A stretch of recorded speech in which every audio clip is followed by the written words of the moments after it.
प्राचीन समय में एक राज्य था, सुवर्णपुरी। वह अपनी समृद्धि व हरियाली के लिए दूर दूर तक प्रसिद्ध था। वहाँ के राजा थे विक्रम सिंह। राजा विक्रम सिंह की एक बेटी थी, तारा। तारा बहुत होशियार थी। जहाँ दूसरी राजकुमारियाँ नृत्य करना और साज सज्जा सीखती थी, वहीं तारा पुस्तकालय में बैठकर राजनीति, रणनीति, इतिहास और खगोल विद्या पढ़ती थी। एक दिन राजा ने हंसते हुए उससे कहा, तारा, तुम तलवार चलाना क्यों नहीं सीखती?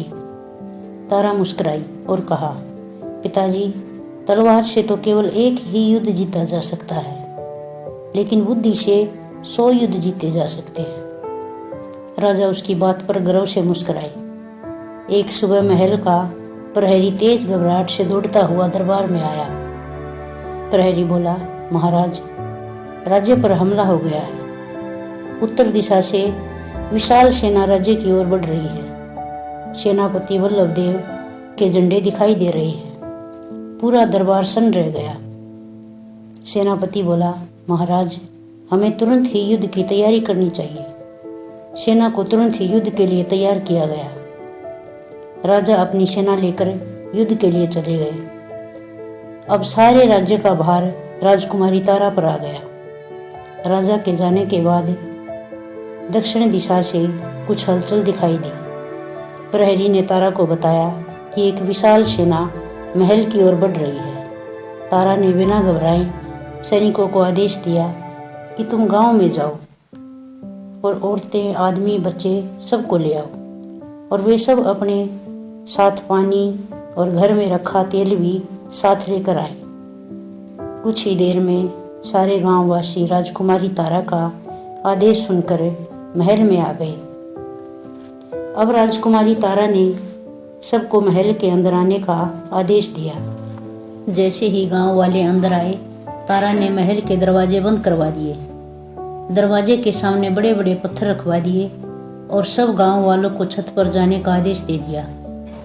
औरतों को अग्नि जलाकर तेल व पानी उबालने के लिए कहा। प्रहरी ने राजकुमारी तारा को बताया कि सेना महल के करीब ही आ पहुंची है। राजकुमारी तारा ने बच्चों को गुलाल तैयार करने को कहा और पुरुषों को महल में बचे हुए भाले, तीर, कमान पकड़ा दिए और महल के झरोखों के पास बैठा दिया। अब सेना महल के नज़दीक पहुंच चुकी थी।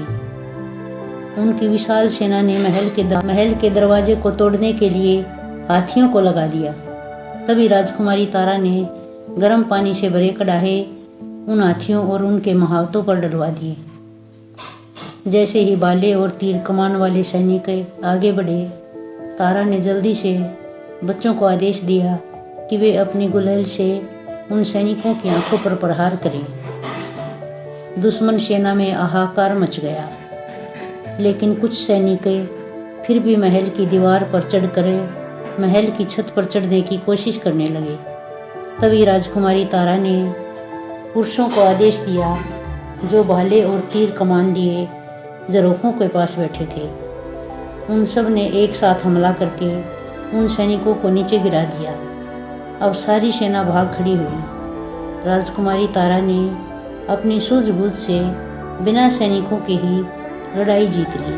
तभी राजा के आने की सूचना मिली।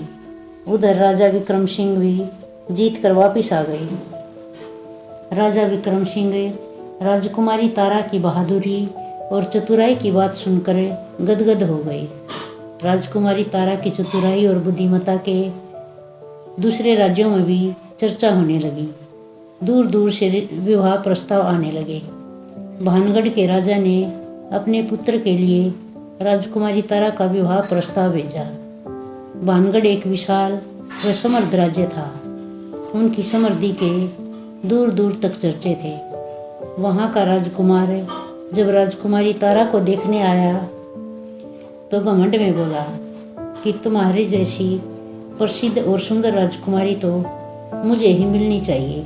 मैं ही तुम्हारे योग्य हूँ। राजकुमारी मुस्कुराई और बोली, योग्यता व घमंड एक दूसरे के विरोधी होते हैं।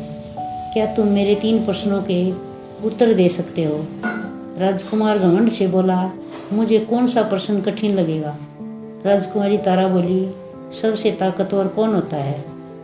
राजकुमार ने उत्तर दिया, वही जिसके पास विशाल सेना हो। राजकुमारी तारा बोली, नहीं, सबसे ताकतवर वही जिसने अपने क्रोध पर नियंत्रण कर लिया हो।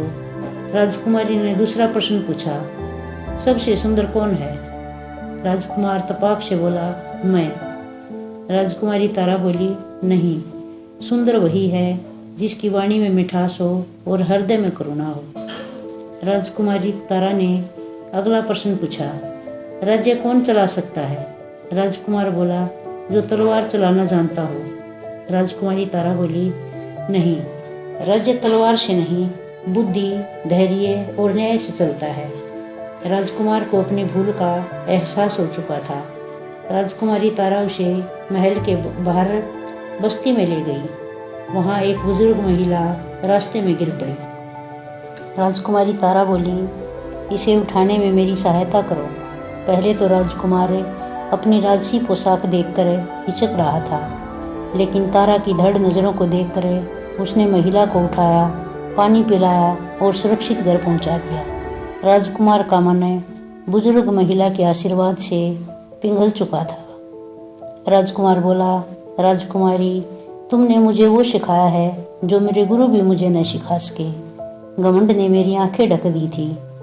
राजकुमारी मुस्कुराई और बोली, जिसने अपनी गलती पहचान ली वही सच्चा राजसी कहलाता है। अगले ही दिन राजकुमार ने दरबार में सबके सामने कहा, राजकुमारी तारा, मैं आपके योग्य तो नहीं था, परंतु आज आपने मुझे एक बेहतर इंसान बना दिया है। यदि आप मुझे विवाह योग्य समझे तो मैं विवाह का प्रस्ताव दोहराऊंगा। राजकुमारी विनम्रता से बोली, आप पहले से ही बेहतर इंसान थे, लेकिन आपके घमंड ने उसे ढक रखा था। अब सब सही है। अब आप निर्णय अहंकार से नहीं, विनम्रता से ले रहे हैं। यही आपको योग्य बनाता है। दोनों राज्यों में आनंद छा गया।